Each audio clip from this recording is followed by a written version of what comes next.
students, welcome back. Let us continue with exercise 15.1 of chapter 15 probability, the 12th question. Now here we have to take reference from the previous chapter, that is chapter 14, exercise 14.2, question number 5. So I have tried to combine the question over here in chapter 14 as well as it's until here. This frequency, these countings that we have, as well as the table that we have to draw, as well as question number 12 of exercise 15.1. So let's read this out. Prepare a frequency distribution table of for the concentration of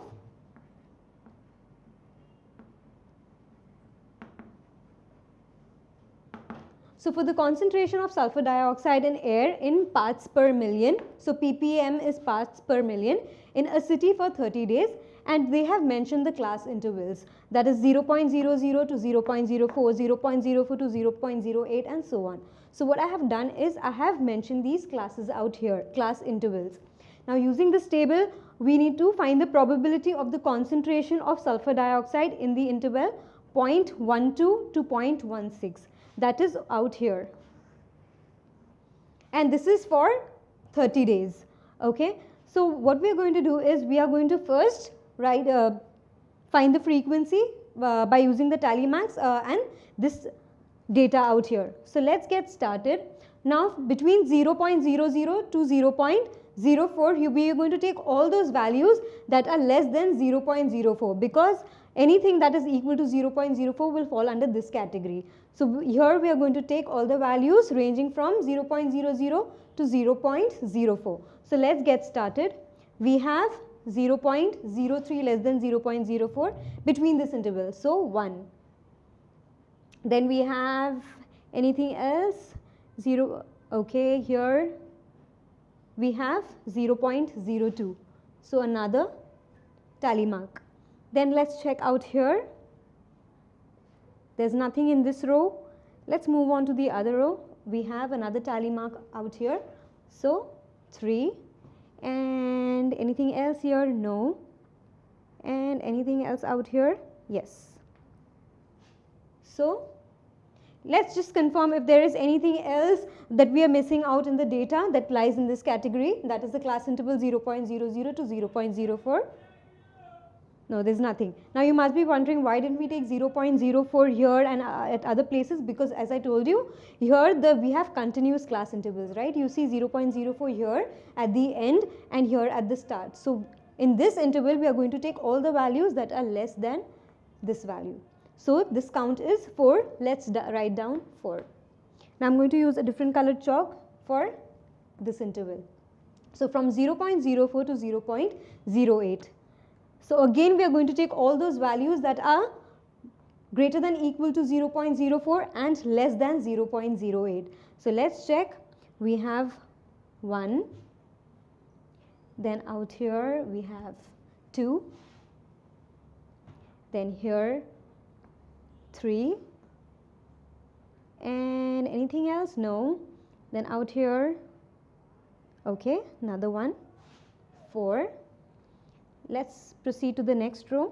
So another one here. So we have 4 countings here. What we do is when we get the 5th counting, we just strike it off. So this gives us a bunch of 5. Whenever you have 5 countings, draw 4 and strike off all of them. That tells you that this entire thing is 5.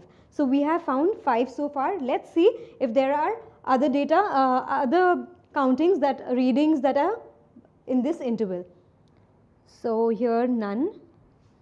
And we have 1 here, so 1, then here 2, here 3, and another one here 4.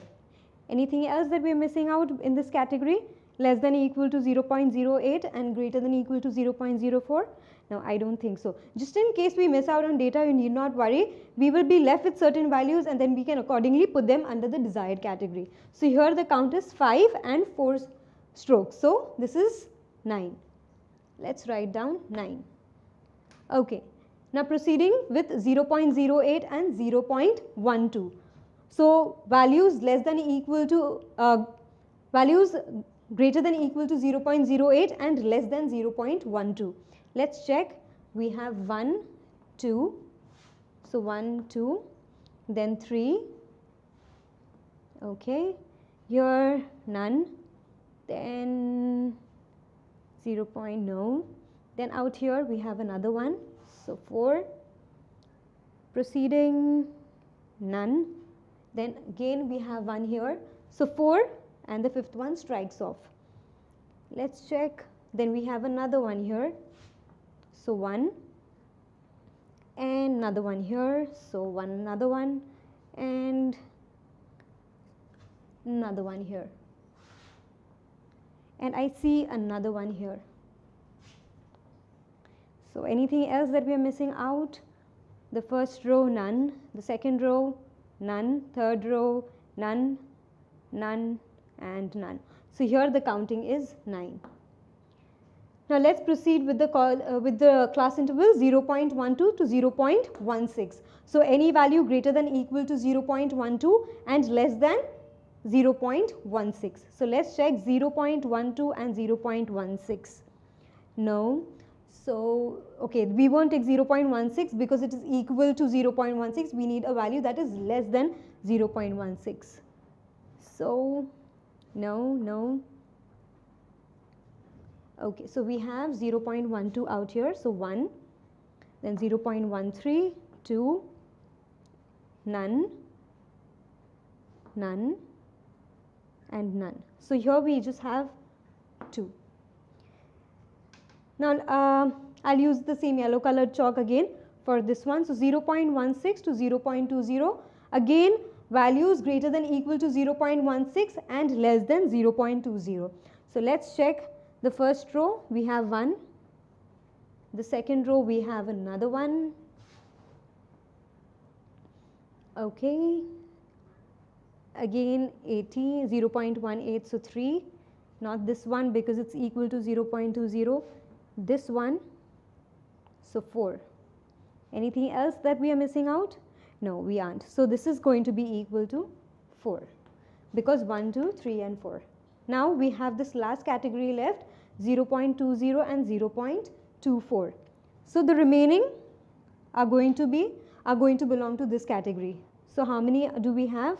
We have 0.20 which lies in this category, so 1. Then we have 0.22, so 1. And anything that's left? No, I don't think anything's left. So let's calculate the total of this. So 4 plus 9, 9 ones are 9, 9 twos are 18, 18 plus 2, 20, 20 plus 4. Okay, here we have to just write 2. Again, let's calculate. 9 ones are 9, 9 twos are 18, 18 plus 2, 20, 20 plus 4, 24, plus 4, 28, plus 2, 30. So our total is going to be 30. So here we have the countings for 30 days and the amount of sulfur in parts per million for different class intervals, right?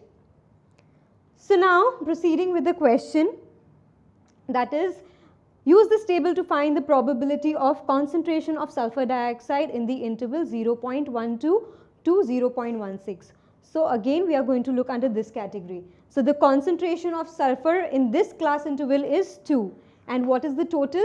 The total number of days is 30. So what is the probability going to be? It's going to be 2 divided by 30, which is 1 upon 15, which is obviously less than, it's less than 1, lying between 0 and 1. So let's write the solution. So the solution starts here. We are just going to continue. I'll say number of or amount of sulfur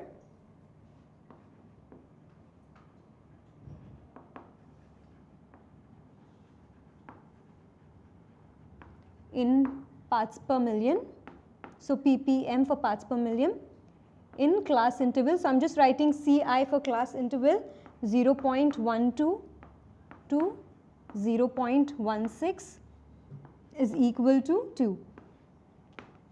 Let's mark this as 1, and number of days is equal to 30. Let's mark this as 2. So probability of concentration of sulfur dioxide in this interval. So probability of, so I'm just writing sulfur dioxide in parts per million in class interval 0.12 to 0.16 is equal to 1 divided by 2. That's equation 1 divided by equation 2, which is equal to 2 upon 30, which is equal to 1 upon 15, because 2 ones are 2, 2 15s are. So this is your answer. Please take a look at the solution. And just remember that you have to do this tabulation very patiently and with a lot of concentration. 1 mark here and there and your entire sum goes wrong. So I hope you follow this sum. Thank you for watching this video. Hope this video increased your knowledge. For more such videos and a completely free educational content, log on to www.epathshala.org or visit our ePathshala YouTube channel. We have each and every question solved for maths, physics, chemistry and biology. So subscribe our channel, share with your friends, like our Facebook page and follow our Twitter handle for regular updates and important educational tips, and also win ePathshala goodies. So what are you waiting for? Subscribe this channel and enjoy the freedom of education.